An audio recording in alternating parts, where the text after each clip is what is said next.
Filmspringa! Hey, Brynne, have you seen Steel Magnolias? Oh my god, yes, I love that movie. Jonsy, you've seen it, right? Hey, Tony. Yeah. You've seen Dracula, right? Oh, I love that movie. It's so good. Lena, you've seen it. What do you think? Filmspringa! Hey, Brynne, have you seen Weekend at Bernie's? Oh my god, Weekend at Bernie's saved my life. Jonsy, you have to have seen it.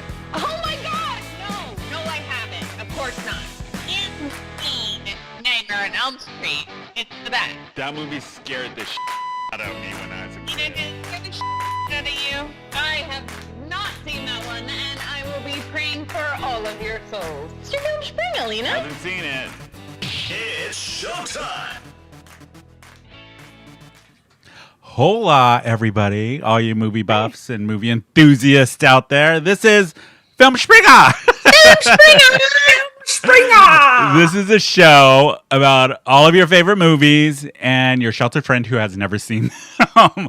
I'm Tony, and I'm here with... Hey, I'm Brynne. And I'm Jonsy, the Yes. sheltered friend. Yes. So this is like our official kind of first episode where this is going to be the first film we're going to review together and talk about. And this week's film is a cult classic from 1981 that we're super excited to dive into. It is Mommie Dearest. Mommie Dearest. I know. We have a lot of lots. So this film came out in 1981, and I know it's one of my favorites that we had talked about last man. week. Yeah. And I know, Brynne, you have some stories about this film. So what we're going to do on this episode is we're going to dive into me and Brynne's why we love this film so much and what it means to us. And then Miss Jonsy saw the film for the very first time this week. She's never seen it before. So, and I loved, so last week we gave Jonsy just the movie poster and the name of the movie. That's all she had to go off. And you were like, yes, it's a biopic about Joan Collins. Yeah, Joan Collins. We're like, exactly. That's who it is. And I did Google who that was, and I feel like they're kind of the same. Different, Kind of. decades, of Yeah. course. Different, kinds of films. Yeah. But it's kind of the same actress. So Yeah. It's gonna be similar. interesting. So we're gonna actually play the original trailer of the man. film to get everybody in the mood for Mommie Okay. Dearest. So we're gonna play that right now, and then we're gonna get into the film. I really love this film. I'm so excited for this I love it so episode. much. It's gonna be so good. Yeah. It's a long intro. Okay. Oh, what are you drinking, Brynne? Just red wine. Bloody Mary. I actually Here it hate goes. lemon. Here it goes. I love this.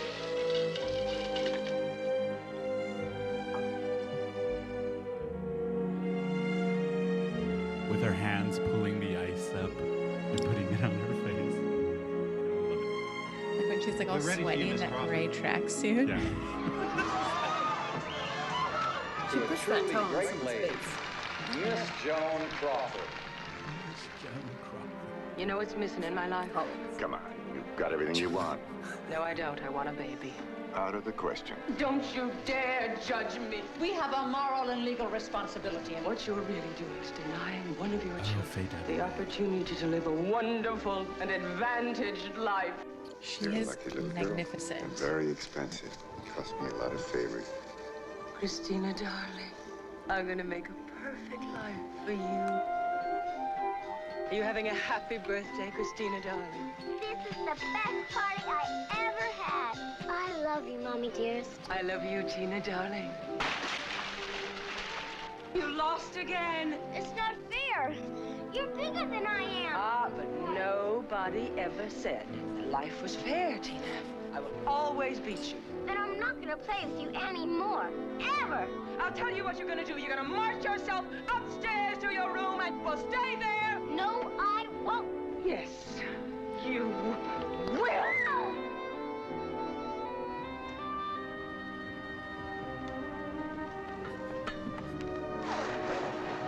Sorry, Mommy Dearest. You are not getting up from this table until you have finished that meat. Have I ever lied to you in your whole career? Or given you one piece of bad advice? Your treatment of me has been divine. Good. I want you to leave Metro. My wonderful friends Leave Metro. Your pictures, one after another, are losing money. who have made me a star. Theater owners voted you box office poison. Making fun of me?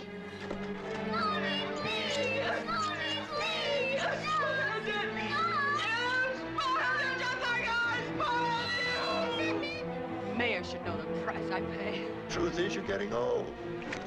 You're nothing but a rotten, crooked lawyer. The biggest female star he's got. Look at this floor. Do you think it's clean? Look at the cleanest floor. You and me together. Screwed up. Look at that. Nothing is clean. It's all blended up. What's wire hangers doing in this closet when I told you no wire hangers ever? $300 dress on a wire hanger. We'll see how many you got in. We're gonna see how many wire hangers you've got in your closet. Tell me what? Yes, Mommy Dearest. When I asked you to call me that, I wanted you to mean it. Joan Crawford, the most dramatic role of her life, was her life. Frank Yablans presents Faye Dunaway as Joan Crawford in Mommie Dearest. One. That is the longest It's trailer. such a long trailer. God damn it. It's the whole movie. I know, pretty much. Oh Like, my wow. God. Wild. I know, it's so long. So yes, it's the 1981 biopic about Joan Crawford based off of Christina Crawford's autobiography by the same name, Mommie Dearest. And Mommie Dearest. I know. And the book came out in 1978. And did you know Christina Crawford actually wrote the original screenplay and they turned it down. They rejected Yes. it. They were like, no. But was it too much? Was it too harsh? Yeah, well, what I read, yes, that it was a lot harsher than what the end product was. Yeah, you got to make her somewhat likable, at least to make a story. Oh. And the book is told from Christina's point of view, Yes. and the movie is a very much from Joan's point of view. Yes, because exactly. I'm sure the execs were like, no one gives a fuck about you. You're not Joan Crawford. So here is what the movie will be about. And it was directed by Frank Perry. And did you know that Christina's husband was a producer on it? And Faye Dunaway, who played Joan Crawford in the movie, she demanded that her husband get a producer credit, so he had a voice for her on set.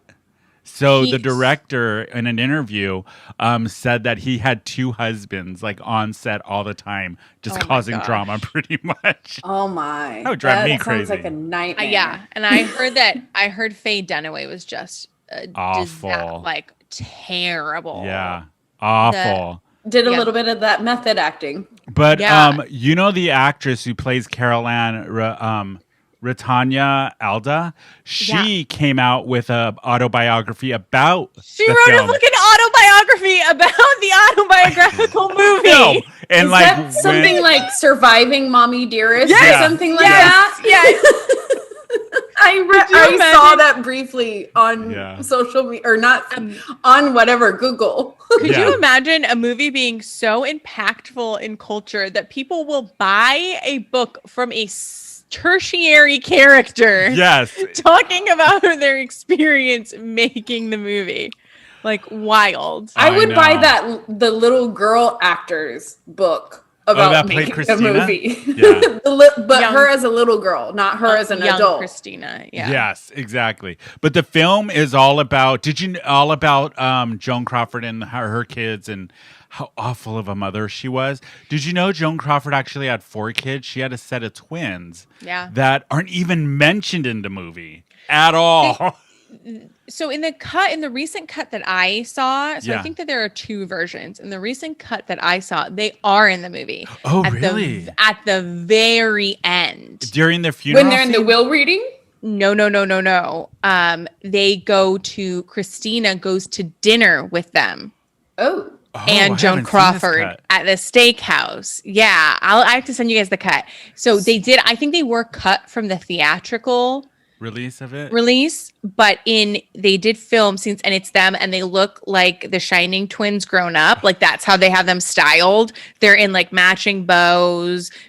And they're like Mommie Dearest, and they're like sharing a salad at the steakhouse Joan Crawford likes to go to. I have to send you this. So if any of you out there have seen it, or maybe this was a fever dream, but I'm pretty sure I am pretty sure this is real. So if anyone is out there and you've seen this cut of the movie with the twins in it, please reach out and let us know that I didn't faint and then imagine this. Maybe that's what inspired Stephen King as he was writing The Shining. He was like, I've seen some kids in Hollywood. Joan Crawford is a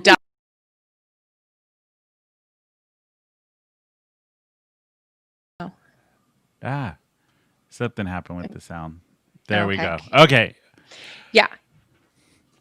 Oh. So. Hold on. We had technical difficulties. There we go. It's the ghost. I don't know. It's the piss we're talking about. It's the ghost of Joan Crawford. Oh, She's like, I don't want any more of this bullshit. Somebody get some sage. Burn some sage.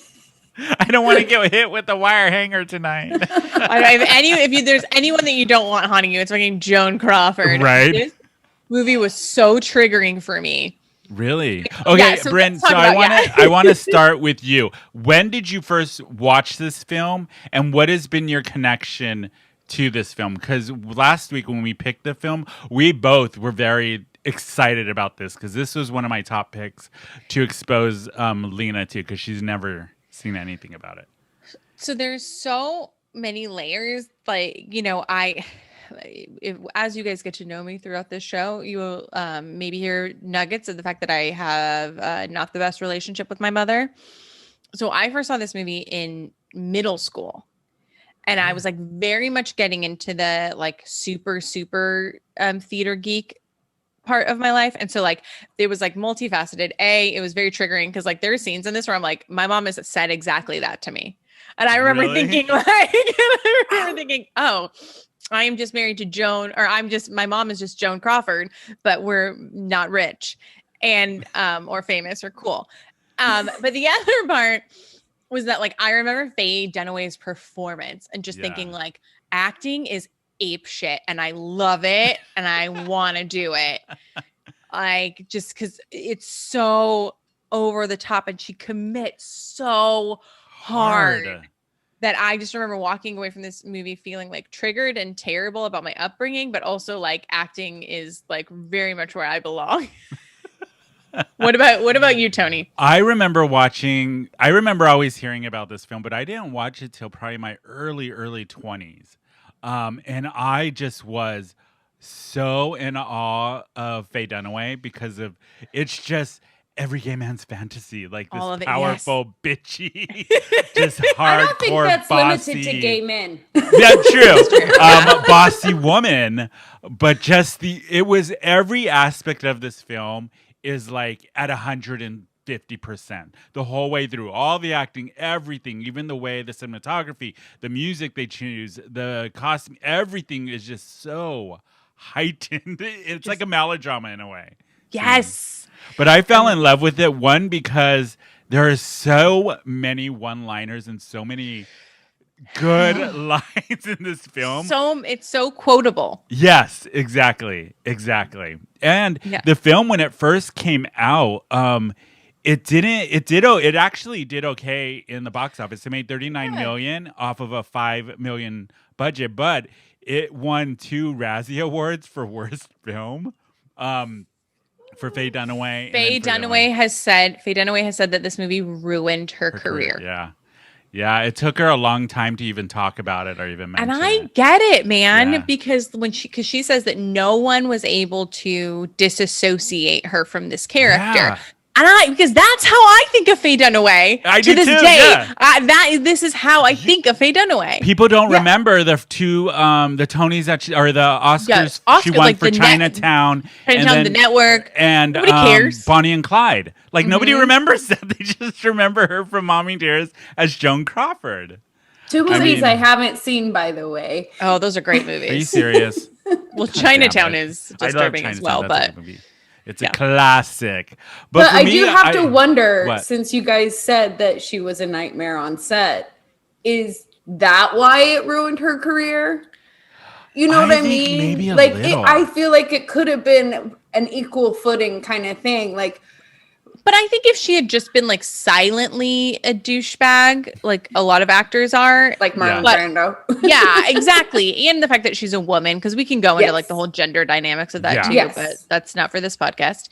But I think also the fact that it was like, and especially at the time in the 80s, having like that scene where she's like, "Don't fuck with me, fellas." Wait, and I have that. Hold on. Where is it? Oh, where she's This ain't my first time at the rodeo. I love that. Yes. But you know what's really funny is I was watching the second season of Dragula. Have you guys ever seen Yes, with the Belay brothers, yeah. With the Belay brothers. And the second season opens with them dressed up as Joan Crawford in us. Yeah, and they do that. Yeah. Okay, this is completely off topic, but now that you brought it up, Brynne, do you prefer Dragula over RuPaul's Drag Race? Yes, I prefer Dragula. I knew it. Because it's the spookiness. Yeah, I can't wait till they come back for another season. But I know, me too. But back to Mommie Dearest. The film for me, I think the camp is what always has stuck with me, and mainly Faye Dunaway's performance and how over the top. That's why it's always resonated with me, this film. But it's surprising at how big of a cult following this movie has gotten over the years, and how quotable it is. You see it on all the t-shirts, wire hangers, all of that. Well, and like back then, like, I mean, I know it was the 80s, but you weren't having a strong woman, sit in front of a room full of men, especially this woman who had like cultivated this very like demure sort of America's like sweetheart attitude. And then you're like, behind the scenes, this is what she was like. And she's like in a boardroom, like, "Don't fuck with me, fellas." But wasn't that such a great, like, now in 2020, like Me Too movement where I was just like, "Yes, queen." Amazing. Yes. Right? But everybody knows the iconic scene, the wire hanger scene from the movie. Yeah. Everybody knows that. Do we have that, producer Rob? Can you play that, please? Producer Rob. No! Oh, I love this. Trauma. Hangers! What's wire hangers doing in this closet when I told you no wire hangers ever? It's so good. So I read a little bit about why Joan Crawford was so anti-wire hanger. Really? Grease.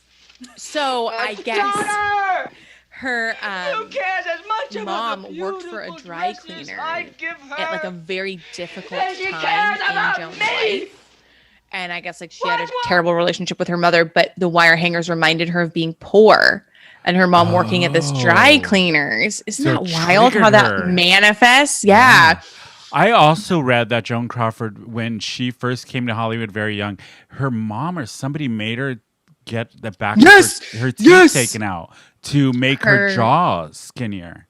Right? And it gives you, a lot of actresses did this. They had their back teeth taken out to give you the sunken in look. No, I need to find a doctor who's going to do that for me. No. And that's also probably why they were so hungry and cranky, and the pills and the cigarettes and the alcohol. Yeah, she smoked and smoked and smoked and smoked all through the film and drank. So Tony, where were you? How old were you when you first saw this film? I think I want to say I was probably around 20 or 21. And I remember I want to say I watched it during a production of Hollow Dolly that I was doing. And two older queens introduced the film. I was going to say, was it a recommendation? Yeah, they introduced the film. That's a random Hollow Dolly Joan Crawford. How much care can you get? God, I mean, We're talking Barbara Streisand. We're talking Hello Dolly, Mommie Dearest. I get it. I get the connection. Yeah. What is one of your favorite scenes in the film, Brynne, that always has stuck with you? The ice scene. The ice at the beginning of the film? The facial, all the crazy stuff. Because she really did that. Mm-hmm. All the crazy shit. They put alcohol in their eyes to make them whiter. Yeah. All the crazy shit that they did. I remember that sticking with me and me thinking would that work? And then I also remember thinking how cool that she has a refrigerator in her bathroom. Right? That's rad. Yeah. I think the one thing I want to see if you guys had noticed this when you watch the film. So in the film, you see Christina and Christopher. Christina never ages through the first part of the film, but Christopher does. Yeah. Do you notice that? It is the weirdest thing. Christina is 8 years old the whole film, and then 8 years old. And then she's 25. Yeah. And then she's 25 playing 16. Playing 16. Yeah, exactly. And then she's a 25-year-old. But you see Christopher start off as a toddler, and then you see him all the way up to being what? Probably 9 or 10. And Christina's still 9 or 10. Yeah, it's so weird. We're invested in this actress, and we're only getting one tutor for this. Exactly. That's it. I would be too. The way that she delivers that, Jesus Christ. Is so give this child every actor child or the scene award or the scene where she brings in the drinks and she's like, yes, Mommie Dearest, and she's just she's flirting with the potential stepdad. But what's so disturbing is that Joan seems, instead of concerned, she seems territorial. She's bitch, don't you? I wrote a note, but why so threatened by your child? Also, I'd be worried if I was worried that my guy would think that was hot. I think so much about Joan Crawford and her emotions is a red flag, many reasons. The scene, and I remember what was also very impactful for me was the scene where Joan walks in and Christina is talking to her dollies. Oh, yes. And she's emulating Joan. That threw me for a loop. And she's acting like Joan. Mm-hmm. So then Joan takes away all of her dolls and her toys instead of and I was oh, this is going to be the moment when I originally saw it. When I was this will be the moment when she's oh shit, what am I doing? What am I doing to my daughter? Yeah. And then instead she's fuck you, bitch, for making me confront myself. How dare you? No more toys. Yeah. No more toys. I'm sending you away. Yes. Did you know that Anne Bancroft was originally supposed to star in the film? I could see that. I can see that. Faye Dunaway? I found that interesting. That would have been an interesting choice. So, this is a good idea. So by the end of this episode, think about it now, anybody listening and watching. If this was to be, this film was to be remade now, how would you cast it? Who would you cast in the roles now? And we'll revisit this at the end of the episode because I'm curious. Also, too, Faye Dunaway actually called Frank Sinatra for help when she lost her voice from screaming "No more wire hangers" after so many takes. They friends? Do we know if he actually gave her advice? Yeah, don't do this film.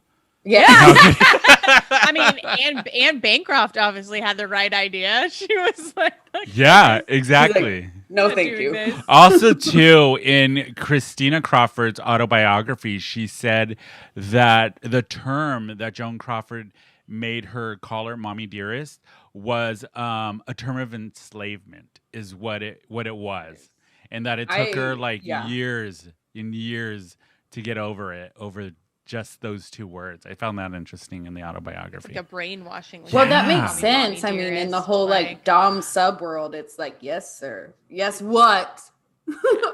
Yes, ma'am, with my whip. I know, right? Yeah. Well, I mean, you can.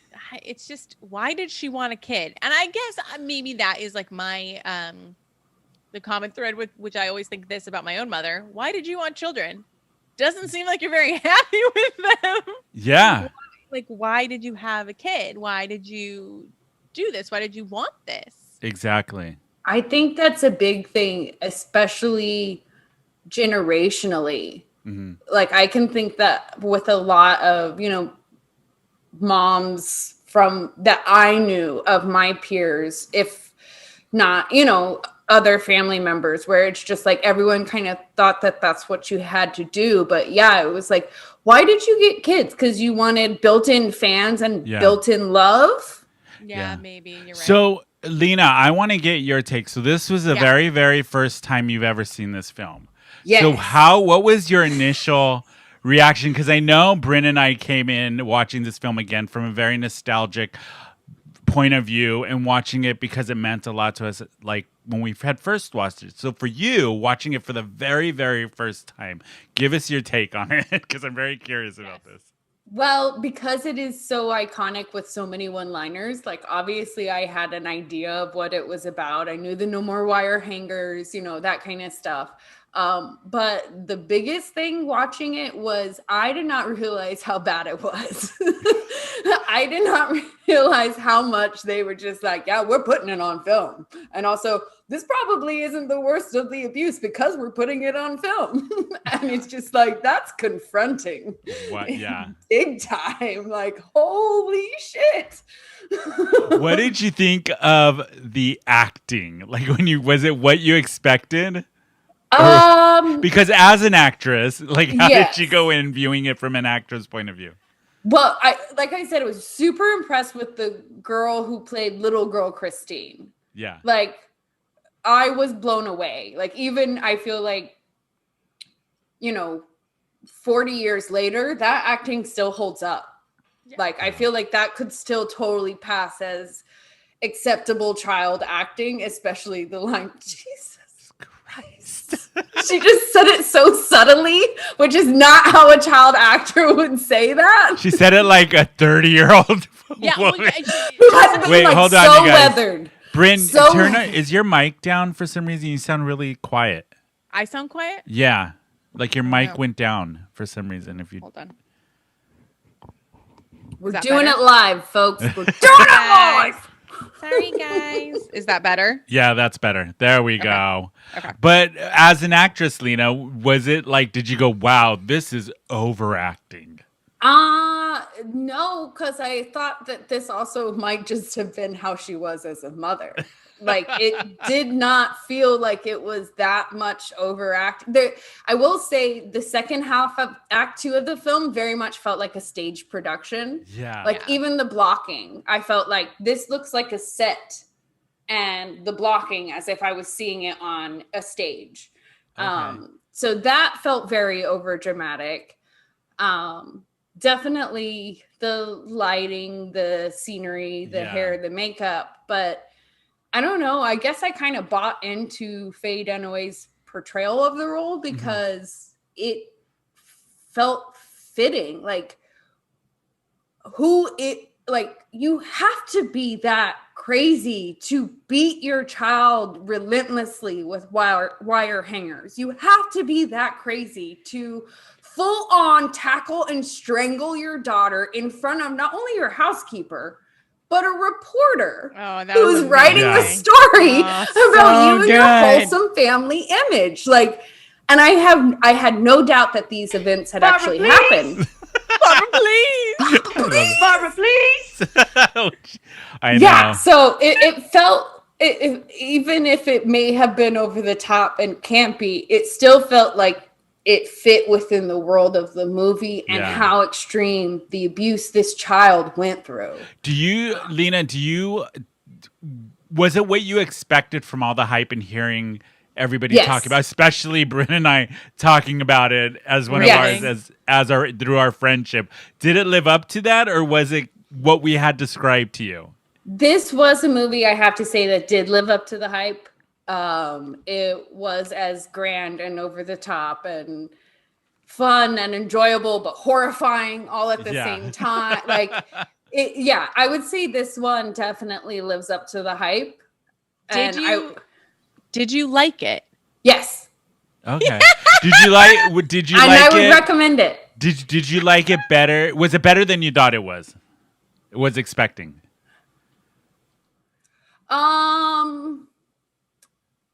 I would, yeah.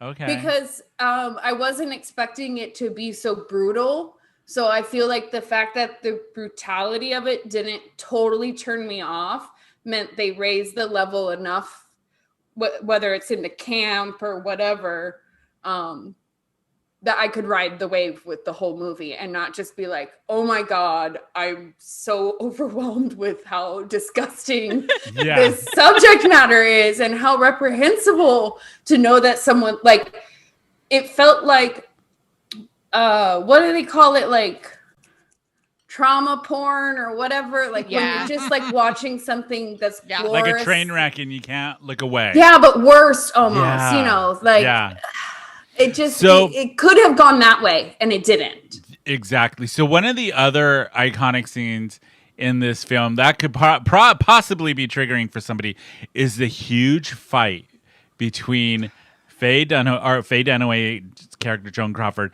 and Christina when she comes Physical back. Fight. Physical. Yes. And did you know and it goes on and on and on. And did you know that the woman who played Carol Ann, Rotanya Alda, during this scene when it was originally blocked, she kept getting hurt by Faye Dunaway because she was so in it that the version that you see in the film is a cut down version where she pretty much told the director, like, no, I'm not going to have too much physical contact with Faye Dunaway because she kept getting hurt during the thing. God. And her method acting. Exactly. How many Pepsis do you think Faye Dunaway drank during the filming of Mommie Dearest? No, right? Or how much cocaine did she snort? A lot of cocaine. It was the 80s. It was the 80s, you're right. But this is one of the most iconic scenes, and we're going to play it for you guys so you can hear it. Oh, God. We'll talk a little bit about it.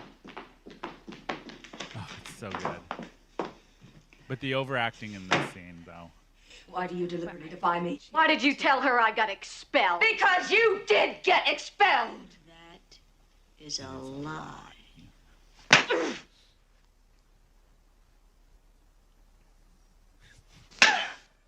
You can still see us, Lena. You love to make me hit you! Joan! Barbara, please! Please, Barbara! Leave us alone, Barbara. If you need anything, ask Carol Ann. It's wonderful. This is wonderful! You deliberately embarrassed me in front of a reporter! A reporter? I told you how important this is to me! I told you! Why did you adopt me? Oh, see, she goes, why did you adopt me? Just like we had Why did talked you about before. adopt me? Oh, Because so I wanted good. a child. One thing I did hate during I this wanted movie, someone to love. Christina's wigs. You act They're the worst. for me. The So curly bad. hair. The curly. Is so I wanna know. Why did you adopt me? Maybe I did it for a little extra publicity. That's not true. You know that's not true. Maybe just a little true.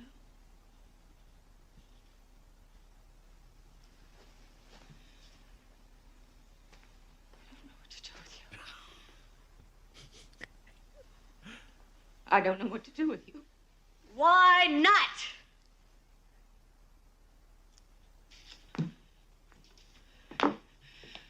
I don't ask much from you, girl. Why can't you give me the respect that I'm entitled to? Why can't you treat me the way I would be treated by any stranger on the street? Because I am not one of your fans!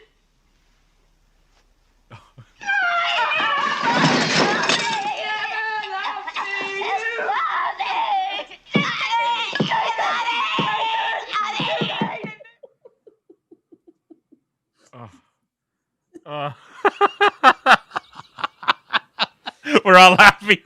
Oh my God. That scene to me is just, I can't stop looking. I can't stop looking when it starts. But and especially in this, I don't know why this part of that scene is always stuck in my head when Joan Crawford is on top of her and her you just see her legs doing this. I don't know. Gosh. How is that scene for you, Brynne? Did that ever trigger you? Yeah. Dropping some shit. Yeah. That scene, the scene where she makes her eat that same steak. Oh, where it's very bloody. And over. And over. Yeah. And over. And the scene where her little brother gets out of his straps on his bed. Okay, I had a question about this. Why did she get strapped down? I think he was a sleepwalker. Oh, okay, that makes sense. So I think that they intentionally left that out of the movie because they wanted you to just think that Joan Crawford just strapped her kids down. So they didn't try to run away in the middle of the night. Yeah. It would not surprise me, honestly. If she was just like, little kids need to stay in bed. So there is, if you guys get a chance, go on YouTube and go to Danny D TV. He has a remix of Mommie Dearest ABBA remix. It's like a 6-minute remix video, and it's of Mommie Dearest to ABBA's Mamma Mia. It is amazing. If you guys love that. Go check it out. It is so good. I was going to pull in and play it, but it's a 6-minute clip. So I was like, oh, we don't got time for that. But go check that out. It's really, really funny. So Jonsy, your final thoughts on this film. Just give us your overview and how, this is a question I was going to ask before we get to that.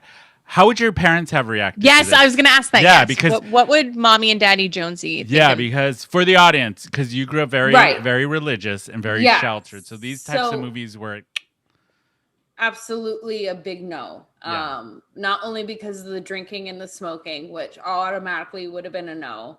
Really? But yeah. Oh yeah. The foul language, the using the Lord's name in vain, the little girl saying Jesus Christ would have been it if there was nothing else in the movie. Really? Absolutely. 110%. Much less the fact that it was about a mother abusing a child. So remove all of that. Yeah. Yes. Still a big no.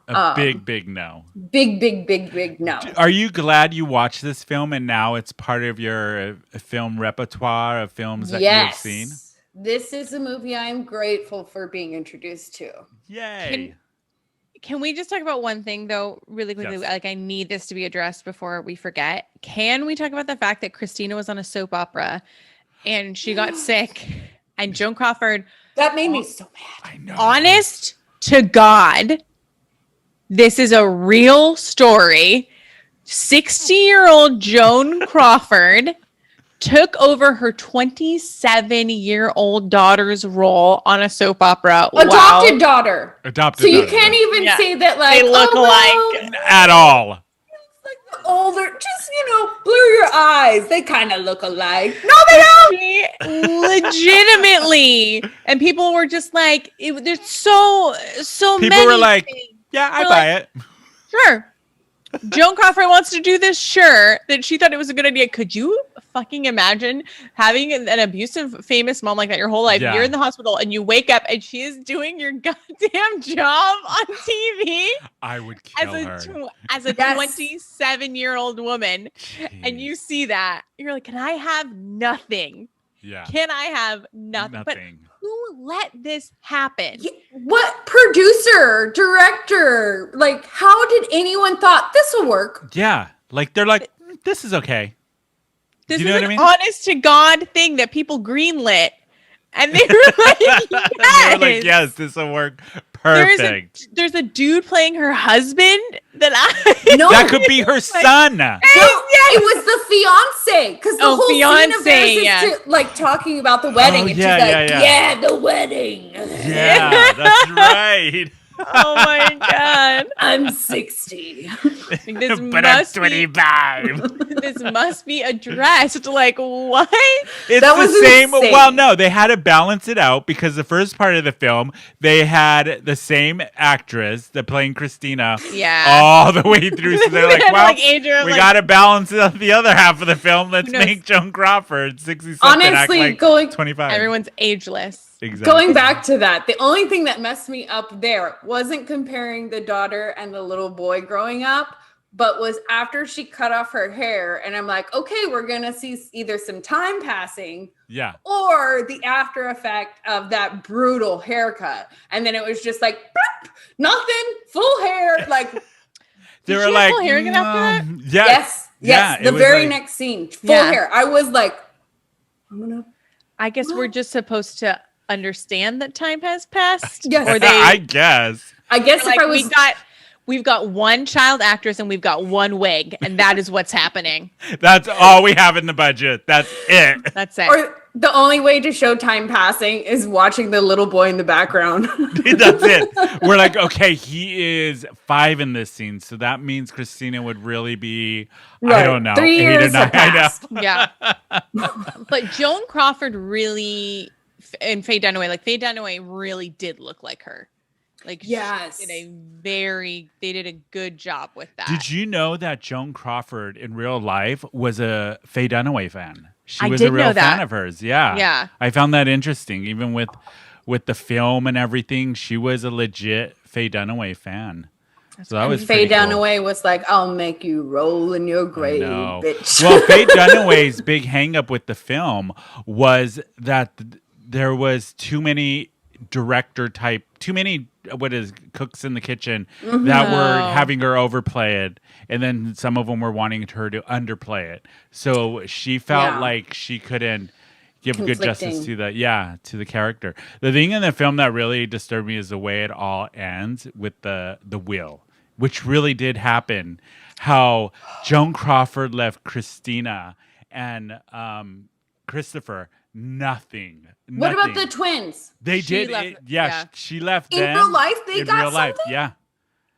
They got, I think, if I remember right, they got $75,000 each or something. No, it wasn't a huge amount. And even Carol Ann, her secretary, got something in the will. Mm-hmm. Yeah. Which, can I just talk about that for a second? Because Carol Ann. No, that was such a complicit woman. I was so angry at her. Did you guys watch Feud, the Ryan Murphy? Yes. So in that TV show, Carol Ann, they called her, what is it, Mamacita? And it was and it was a different portrayal of that character. Completely than the film, different. Like which they I were thought like was interesting, yeah. the loves of each other's lives. Like exactly. Yeah. And then in Christina Crawford's book, and on an interview she did with Larry King, she said that what really hurt her with not being in the will was Christopher, because Christopher, I guess, could have used the money because he had, think he was in Vietnam and he had suffered injuries. And so he wasn't able to work. And so that's what really hurt her, was that Joan Crawford left him nothing. And according to her, he got even worse abuse than she did growing up with Joan Crawford. Yeah. I mean, and he has said, he's like, this movie is not even half of what happened. Yeah. Like the twins say that it's not true. Exactly. Oh, that was my next question. What was the twins' experience then? Well, there was another documentary that came out that kind of covered all of that. And the two twins, they were adopted, and they had a completely different relationship with Joan Crawford. Like, she loved them and they loved her, and they were like the prodigal children of hers, where Christina and Christopher did not have that experience at all. But even the age difference between the twins and Christina and Christopher wasn't that much. It was like a 4 or 5 year difference. Yeah, it wasn't anything crazy. Yeah. Yeah. I always wonder what was it about Joan Crawford that made her hate her first two children so much? And I think in the movie they try and say that it's like a lot of stuff going on in her career. Like she's, like her contract with MGM is up and she's like feeling not as fresh. But I mean, like even this thing where she like for no reason tells Christina that she can't pay for her school anymore. So she has to be like a scholarship student and work. Yeah. And yeah. I don't know. It's for me, I still love the film. So I wanted to go back to this. So now that we've all watched the film, and Brynne, last episode when we had talked about this film, we both gave it, I want to say you gave it an A- or a B. Yeah, I think I gave it an A-. And I gave it an A+. Yeah. So now rewatching the film after all these years, how does that grade the same? Stay up? I promise you guys, I took my nostalgia goggles off. Yeah. When I watched this movie, I will now give it an A+. Oh, your grade went up? It went up from my remembrance. Why? Because the commitment is so fucking hard. It really is. And like, I loved it. I am just like, and it made me emotional, and it made me cry, and it made me angry. And I was like, fuck yes, Faye Dunaway. This isn't your first time at the rodeo. No.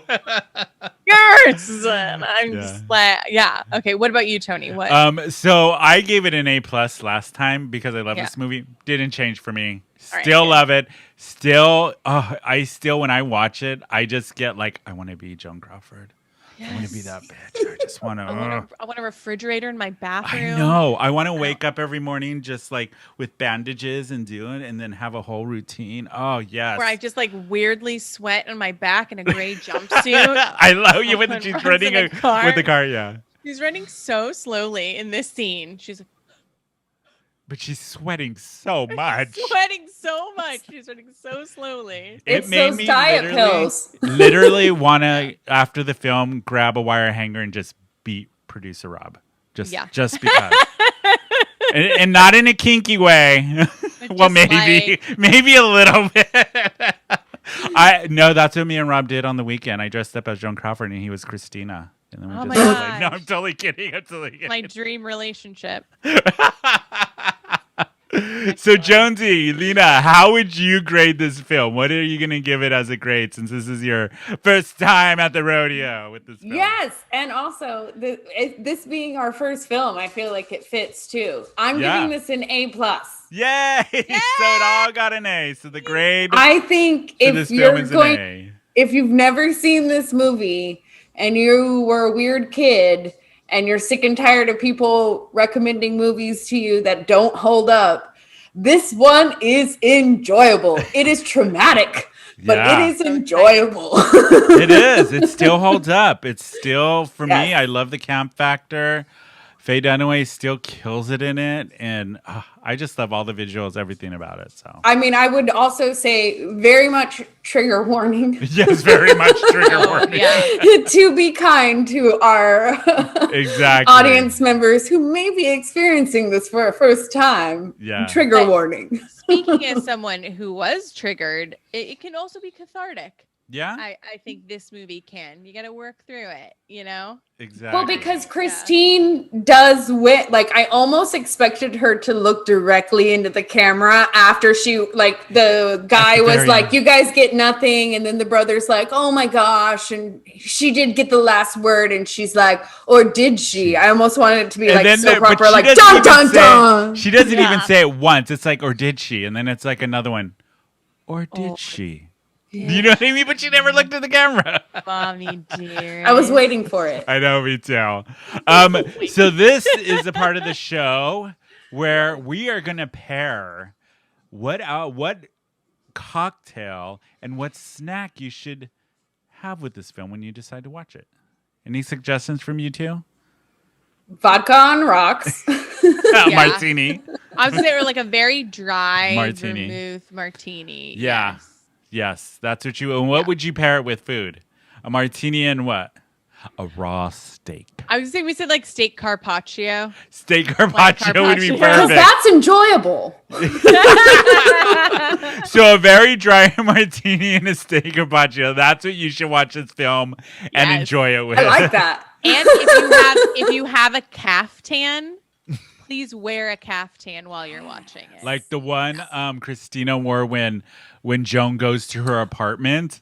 I loved it. I did too. And her director chairs and everything. Yeah. I was also so proud of Christine. Like, look at you. You got your own little She space. did it all on her own. You did it all on your own. And then your mom screwed it up.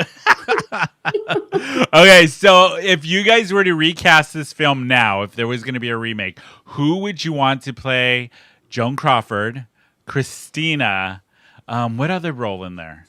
Is there Those really two? like another Those role? two. I mean, who would you cast in those two, bro? I would say you could pick two different Christinas, like if you knew a child actor That's what I was Christina thinking, and then an adult Christina. But yeah, I would limit it to those. Who would you guys cast if you were to recast this movie for a remake?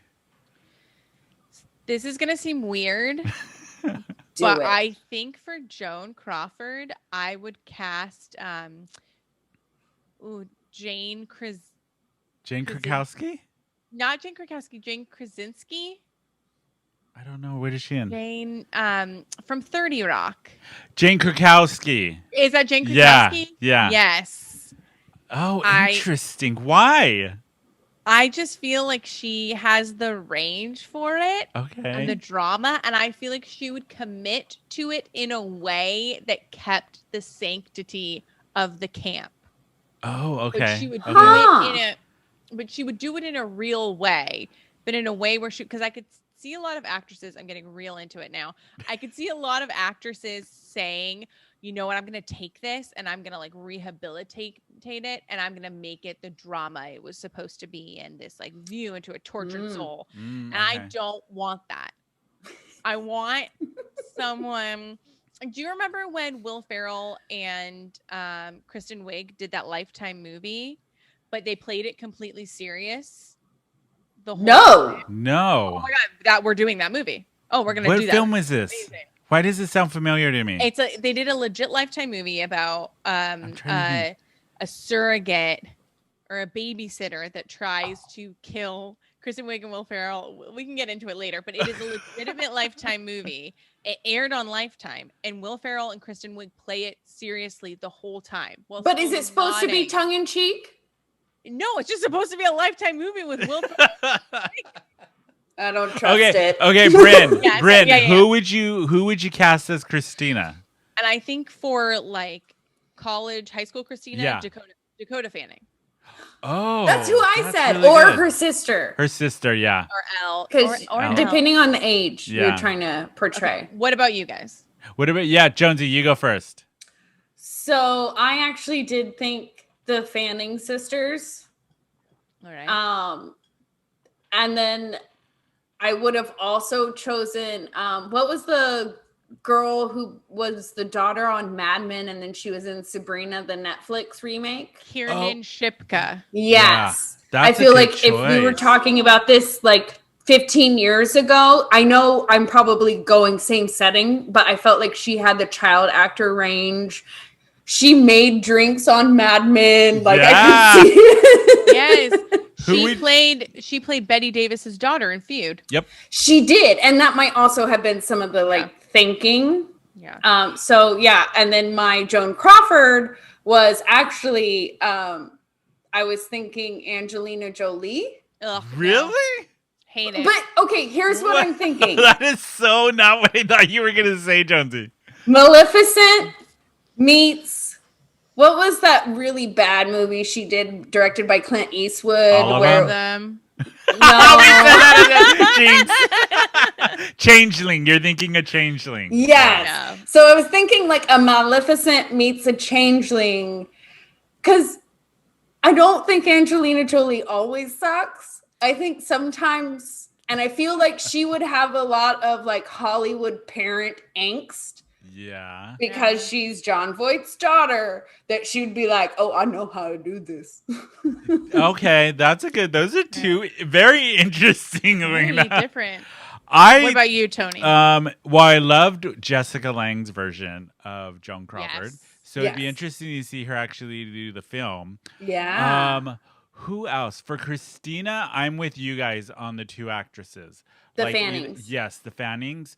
Or who else would be really good on it. The redhead from Game of Thrones. Put her in a blonde wig. I forget her name, but she might be really good. Sophie Turner. Sophie Turner, yes. Yeah. I wasn't thinking her. I was thinking the Red Witch. I was like, that's an interesting role. She would be good. The Red Witch.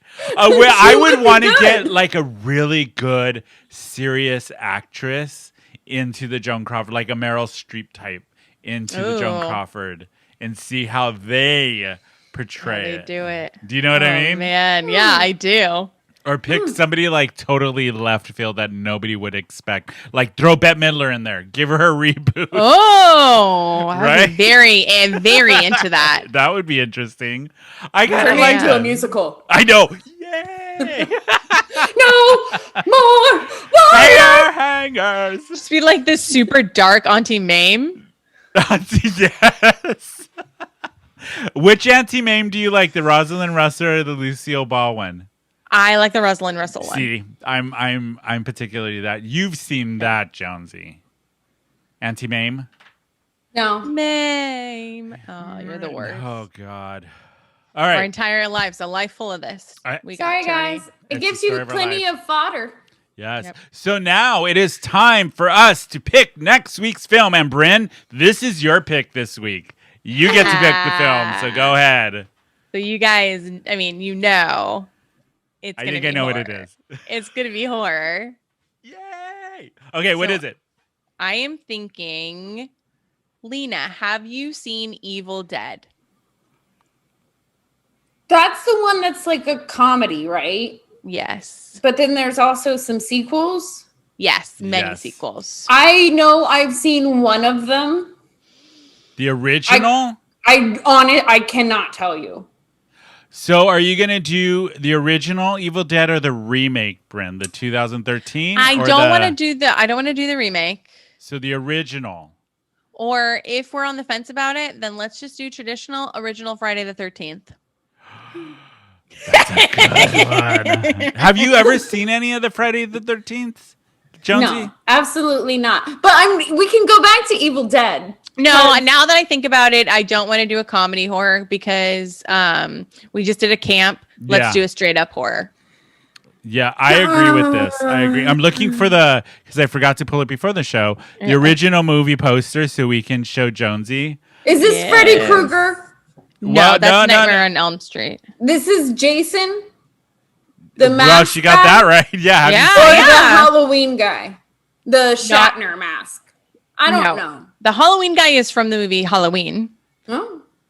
But you are right franchise. Yes. Okay, so this is the original movie poster.